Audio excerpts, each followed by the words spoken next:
विरासती में Benazir income support programme तहत मुस्तहिक गरीब मिस्किन औरतुन खां आयल वज़ीफ़े मां सरेआम मुबैना तौर 1500 खां 5000 रुपया कटौती करण जो सिलसिलो जारी। डिवाइस होल्डर सरेआम 1000 खां 1500 रुपयनि ताईं रिश्ते ॿारनि जा आयल पैसनि मां 5000 रुपयनि जी कटौती करण जो इंकशाफ थियो आहे। मुस्तहिक औरतुनि पारां मीडिया ते दाहूं इंतज़ामिया खां कार्रवाई करण जी घुर।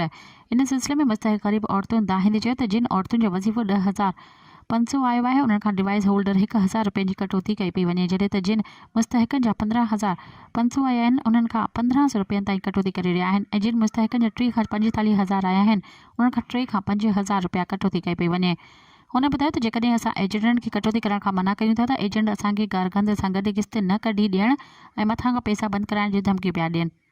हुननि चयो त मीडिया खे दाहियूं ॾियण ते डिवाइस होल्डर फिंगर मैच न थियण जो चई असांखे रुलायो वञे। त औरतुनि जो चवणु हो त असां परी जे ॻोठनि खां किराया भाड़ा भरे करे अचूं था, हिते डिवाइस होल्डर ज़ुल्म कनि था। उन्हनि BISP जे चेयरपर्सन मैडम शाज़िया मरी ऐं इंतज़ामिया खां घुर कई त फौरी तौर नोटिस वठी इंसाफ़ कयो वञे। मज़ीद ख़बरनि ऐं तफ़सीलात लाइ विज़िट कयो असांजी वेबसाइट www.awamiNewsHD.com ऐं ॾिसंदा रहो अवामी न्यूज़ HD।